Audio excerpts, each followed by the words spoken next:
नमस्कार मैत्रिणींनो, आजच्या व्हिडिओमध्ये तुमचं स्वागत आहे। आजच्या व्हिडिओमध्ये मी कॉलर कशी स्टिच करायची, ब्लाउजला अटॅच कशी करायची ते मी आजच्या व्हिडिओमध्ये तुम्हाला दाखवणार आहे। जसे की मी हे ब्लाउज शिवून घेतलेला आहे, त्याला फक्त कॉलर कटिंग करून आणि कॉलर अटॅच करायचे आहे। इथे आपण हे जे माप आहे हे पूर्ण अशा प्रकारे जोडून घ्यायचं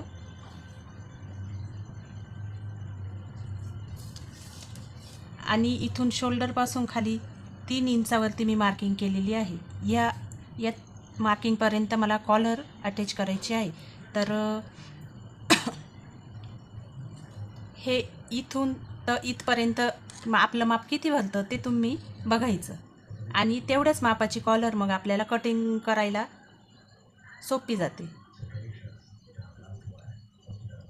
6.5 इंच माप आलेलं आहे माझं। तर मी ही 1 इंचाची पट्टी कटिंग करून ठेवलेली आहे। मला कॉलर 1 इंचाची बनवायची आहे, तर मी 1 इंचाची कटिंग करून ठेवलेली। 6.5च्या डबल 13 इंच येतं, तर मी हे 13 इंचाचं पट्टी कटिंग केलेली। ती अशी डबल फोल्ड करायची। डबल फोल्ड केली की त्या पट्टीला असा आकार देऊन घ्यायचा। अशा प्रकारे आकार देऊन घ्यायचा तिला, म्हणजे कॉलरसाठी तयार होते।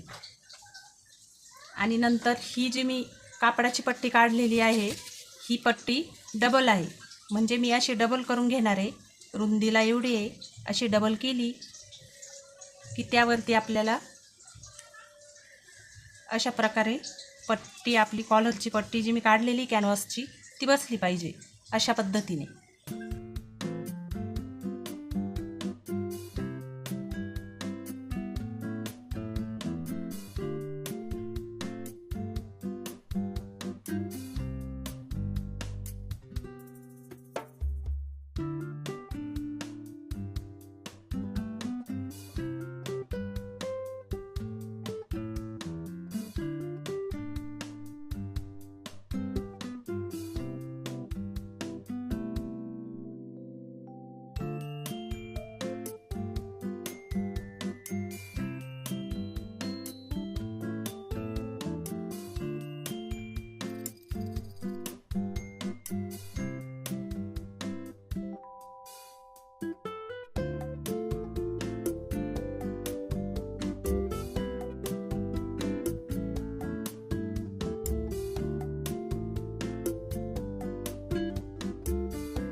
अशा पद्धतीने आपल्या ब्लाऊजला कॉलर लावून ब्लाऊज तयार आहे।